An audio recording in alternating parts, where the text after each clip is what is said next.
आपे छटकारे अनलिया रबिलाल मांझी कुहुबो आदि मारे ओने चानखाड़ पुंड से गुलेज बहा दारे सेदाय लेका तेहिं होचोंग जीवित हेना आया बहा नरम जेलें हेंदे हरियर साकाम सेले तेहिं होचोंग उइहर गिया एन हिलोआ कुनामी तेरदे साकाम रिया फाक फाक ते पारम हेज अकान इnye आमा मेदहारे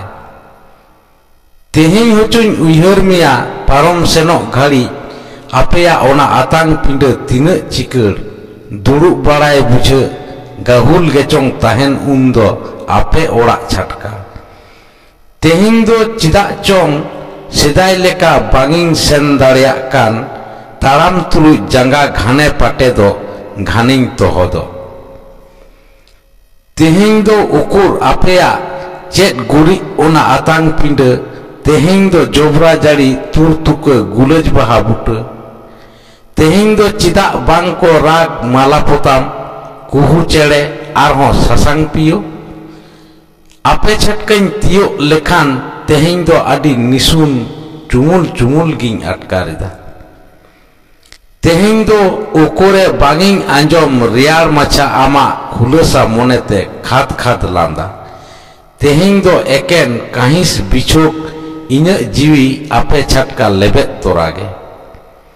निसुन आरहों निसुन नोगो तेरदे हों पेर पिंडांगे नेलो गुलेज बहा दारे पासेट ए मितों दूर रुवर में आदो आलम हिजू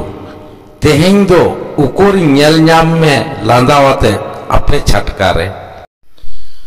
बुरसी सेंगेल अनलिया महादेव हासदा एहो आम दो बुरसी सेंगेल लो कनायम इनान खुना ओकोय आंजोम आमा कथा मोने दो चेच्चो मेना लो कनायम मोगोट मोगोट आर होर दो ओकोये बुझे एलांग धु हिना रेहो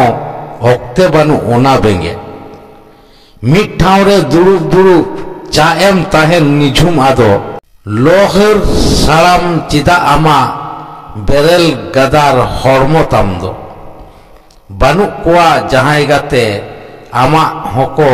राड़े किया बानु आका दाड़े होचो सेंगेल दोयम इड़ी किया आमाते को